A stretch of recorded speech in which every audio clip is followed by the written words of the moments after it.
generational thing. They say, Penny, come on, New York has always changed. The world has always changed. You're just bitter because you're old. You're just being nostalgic. But there is a difference between nostalgia and longing. Nostalgia is a wistful, sentimental yearning. Not only for the past, but for who you were in that past. Nostalgia is passive. It's done from a safe distance. One of the ways that nostalgia functions is it protects us from the reality of who we actually grew up to be. Longing is a persistent sense of loss that attaches to ourselves, our history, our values, our desire, a desire that is not material. Nostalgia is attached to the past, but we long into the future. Longing lasts longer. There is a gentrification that happens to neighborhoods and cities, but there is also a gentrification that happens to ideas, and that is how New York City has gone from being the city that never sleeps to the city that can't wake up. New York City's in a coma. It's in a sugar coma. If they're not eating a macaroon, it's an artisanal gelato. If it's not an artisanal gelato, it's a cotton candy mojito. And if it's not a cotton candy mojito, it's probably a cupcake. New York has gone from being the Big Apple to being the Big Cupcake. There are 100 cupcake shops in a 10-block radius of my apartment. People are staggering from one cupcake shop to another.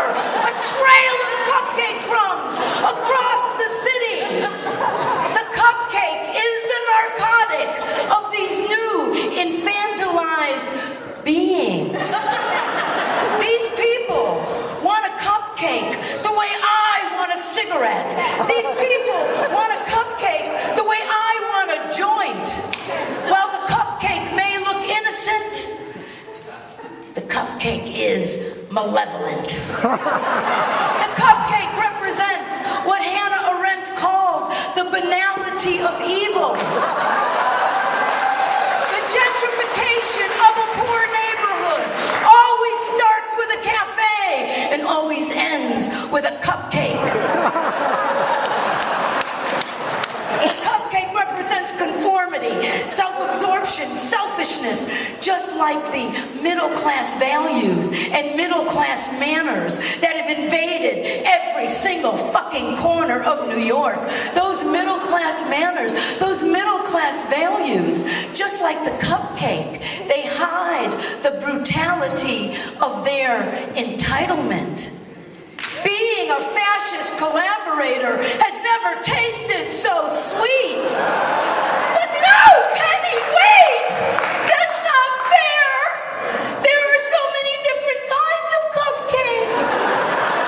Yes, but underneath the frosting, every cupcake is the same. But no, Penny, wait!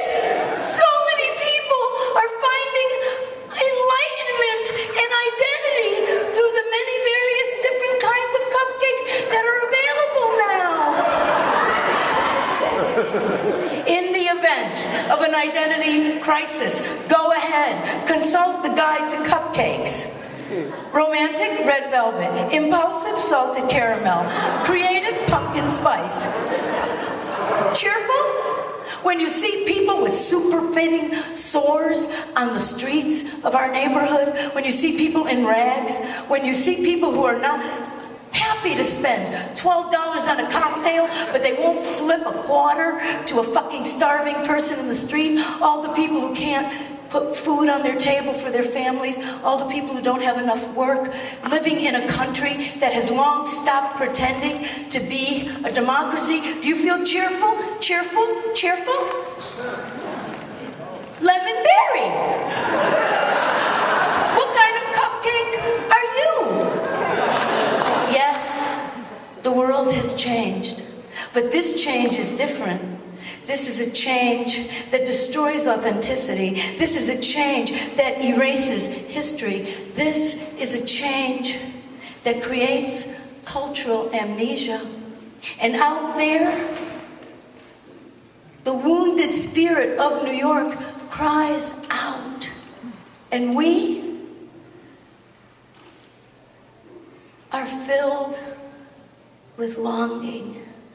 Thank you.